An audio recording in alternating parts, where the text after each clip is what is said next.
അസ്സലാമു അലൈക്കും.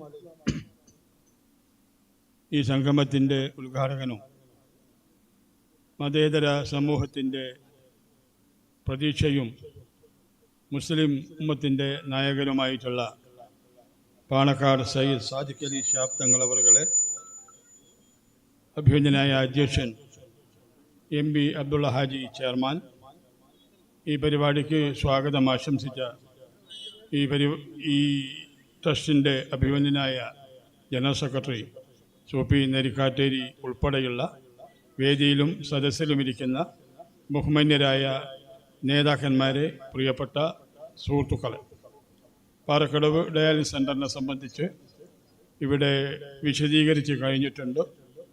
രോഗികളുടെ വർധനവ് കണക്കിലെടുത്ത് ഈ ഡയാലിസിസ് സെൻ്ററിൻ്റെ വിപുലീകരണ പ്രവർത്തനം നമ്മൾ ആരംഭിച്ച് കഴിഞ്ഞിട്ടുണ്ട്. കഴിഞ്ഞ കാലഘട്ടങ്ങളിൽ നിങ്ങൾ ചെയ്തു തന്നതുപോലെയുള്ള നിർലോഭമായ സഹകരണങ്ങളും പിന്തുണയും നിങ്ങളുടെ ഭാഗത്തുനിന്നുണ്ടാകണം എന്ന് അഭ്യർത്ഥിക്കുകയാണ്. ഇതുവരെയുള്ള ചെലവ് ഒരു കൊല്ലത്തിൽ 2.5 കോടിയാണെങ്കിൽ വരാനിരിക്കുന്ന കൊല്ലങ്ങളിൽ 5 കോടിയായി ചെലവ് വർദ്ധിക്കുകയാണ്. അതിന് ആവശ്യമായിട്ടുള്ള ഫണ്ട് സമാഹരണ പ്രവർത്തനമാണ് ഈ പരിശുദ്ധ റമദാൻ മാസത്തിൽ നടക്കാൻ പോകുന്നത്. അപ്പോൾ ആ ഒരു സാഹചര്യത്തിൽ നിലവിലുള്ള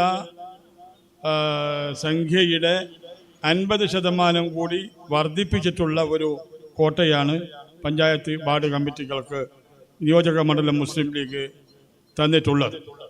പ്രത്യേകം ശ്രദ്ധിക്കുക, 1 ലക്ഷം രൂപയായിരുന്നു ഇതുവരെ കോട്ടയെങ്കിൽ ഇനി അങ്ങോട്ട് 1.5 ലക്ഷം രൂപയായി. ആനുപാതികമായി അത് വർദ്ധിപ്പിക്കും. കോട്ടക്കപ്പുറം പിരിവ് തന്ന് സഹകരിക്കുന്നവരാണ് ഈ നിയോജക മണ്ഡലത്തിലെ എല്ലാ പഞ്ചായത്ത് കമ്മിറ്റികളും. അതുകൊണ്ട് തന്നെ കോട്ടയുടെ പരിധിയിൽ ഒതുക്കാതെ നിർലോഭമായ ഫണ്ട് ശേഖരണത്തിന് ആവശ്യമായിട്ടുള്ള ക്രമീകരണം നടത്തണമെന്ന് അഭ്യർത്ഥിക്കുകയാണ്. മറ്റൊരു പ്രധാനപ്പെട്ട ഒരു കാര്യം, ബഹുമാനപ്പെട്ട MB അബ്ദുള്ള ഹാജി അദ്ദേഹത്തിൻ്റെ ബിൽഡിങ്ങിൻ്റെ 3-ാം നില കൂടി ഈ ഒരു ഡയാലിസിസ് സെൻ്ററിന് വേണ്ടി സൗജന്യമായി വിട്ടു തന്നിരിക്കുകയാണ്. അവിടെ 15 മെഷീനുകൾ സ്ഥാപിക്കുന്നതിന് വേണ്ടിയുള്ള പ്രവർത്തനം ആരംഭിച്ചു കഴിഞ്ഞു. സൂഫി സാഹിബ് ഇവിടെ സൂചിപ്പിച്ചതുപോലെ കിഴക്കൻ മലയോര പ്രദേശത്തെ രോഗികളുടെ സൗകര്യമെടുത്തുകൊണ്ട് പൈക്കലങ്ങാടിയിലൊരു പുതിയ യൂണിറ്റ് തുടങ്ങിയ മൊത്തം 25 ഡയാലിസിസ് മെഷീനുകൾ ഇപ്പോൾ നമുക്ക് ആവശ്യമായി വന്നിട്ടുണ്ട്. ഉദാരമതികളുടെ ശ്രദ്ധയിലേക്ക് ഞാൻ കൊണ്ടുവരികയാണ്. ഒരു മെഷീന് മാത്രം 7,04,00,000 ലക്ഷം രൂപയാണ്. ഫിറ്റിംഗ് അടക്കം 7.25 ലക്ഷത്തോളം വരും.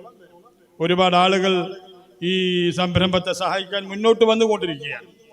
ആർക്കെങ്കിലും ഈ അസുലഭ സന്ദർഭം ഉപയോഗപ്പെടുത്തണമെങ്കിൽ ഈ 25 മെഷീനുകളിൽ ഓരോരുത്തരും ഓരോന്നായും 2-2 തന്ന് സഹകരിക്കണം എന്നുകൂടി അഭ്യർത്ഥിക്കുകയാണ്.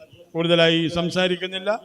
ഈ കേരളത്തിലെ തന്നെ, ഒരുപക്ഷെ ഇന്ത്യയിലെ തന്നെ ഏറ്റവും പ്രധാനപ്പെട്ട ഡയാലിസിസ് സെൻ്ററായി ഇത് മാറിയിട്ടുണ്ട്. ഇപ്പോൾ 134 രോഗികൾക്കാണ് ചെയ്യുന്നത്. പുതിയ സംവിധാനങ്ങൾ രൂപപ്പെട്ട് വരുമ്പോഴേക്കും 250ഓളം ആളുകൾക്ക് സൗജന്യമായി ഡയാലിസിസ് ചെയ്യുന്ന ഇന്ത്യയിലെ ഏറ്റവും വലിയ ഡയാലിസിസ് സെൻ്ററായി ഇത് മാറുകയാണ്. അനുഗ്രഹീതമായിട്ടുള്ള ഈ മഹത്തായ ജീവകാരുണ്യ ധാരയെ ശക്തിപ്പെടുത്താൻ സഹായിക്കാൻ മുഴുവൻ ആളുകളും മുന്നോട്ട് വരണം എന്ന് മാത്രം അഭ്യർത്ഥിച്ചുകൊണ്ട് ഈ ഒരു മഹാസംഗമം ഉദ്ഘാടനം ചെയ്ത് നമ്മെ അനുഗ്രഹിക്കുവാനും നമുക്ക് പിൻബലം നൽകുവാനും ഇവിടെ എത്തിച്ചേർന്നിരിക്കുന്ന നമ്മുടെ പ്രിയപ്പെട്ട നായകൻ, അഭിമന്യനായ പാണക്കാട് സയ്യിദ് സാദിഖ് അലി ശിഹാബ് തങ്ങളെ പ്രത്യേകം അഭിവാദ്യം ചെയ്തുകൊണ്ട് ഞാൻ അവസാനിപ്പിക്കുന്നു. അസ്സലാമു അലൈക്കും. സ്നേഹമുള്ളവരെ,